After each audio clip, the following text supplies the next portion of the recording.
Бүгін сіздерге бір керемет творчествоға, өнерге айналған ритуалды айтып өтемін.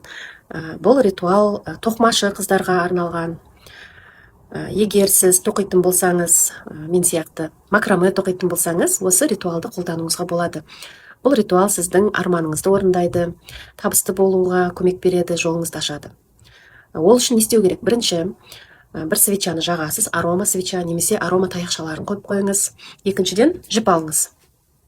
Жіпті алып, егер макраме болса, макраме шнурларын аласыз да, өзіңіз ұстап отырып өзіңізден сұраңыз, мен нені қалаймын? Бірінші ойыңызға не келді? Сол сіздің арманыңыз, сол сіздің қалауыңыз. Мысалы, табысты болуды, жаңағы кредиттерімнен құтылуды, еркін болуды, махаббатты қалаймын, денсаулықты қалаймын да. Не келді ойыңызға? Сол сіздің қалауыңыз. Екіншіден, тоқып бастайсыз. Тоқып отырып, сіз ішіңізден айтып отырасыз. Или дауыстап та айтып отыруға болады. Әр ілмекпен бұл бұйымға табысты энергияны тоқимын, бұл бұйымға денсаулық энергиясын тоқимын деп айтып отырасыз. Әр ілмекпен мен бұл бұйымға ақша энергиясын тоқимын да.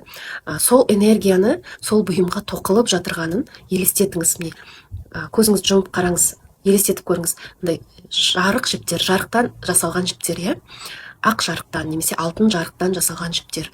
Солмен тоқып отырғандай елестетіп көріңіз. И сол бұйымға сол жіптерді, алтын жарықтарды тоқып жатырсыз. Энергия беріп жатырсыз. Сіз бұл бұйымға күш беріп жатырсыз. Бұл бұйым мықты үлкен бұйым емес. Мысалы, егер макраме тоқитын болсаңыз, бір амулет тоқуға болады. Егер мындай жіппен тоқсаңыз, кәдімгі тоқыма жіппен, өзіңізге браслет тоқуға болады, немесе салфетка тоқуға болады, әмиян тоқуға болады, кошелек, сумка тоқуға болады да, кішкентай заттар, үлкен емес. Тоқып отырып, әр ілмекпен мен бұл бұйымға денсаулық энергиясын тоқимын деп айтасыз. Немесе сізге табыс керек болса, ақша энергиясын тоқимын деп айтасыз да, ниетіңізді білдіресіз. Сол бұйымды тоқып болғаннан кейін жүрегіңізге бүйтіп тақап алғыс айтыңыз.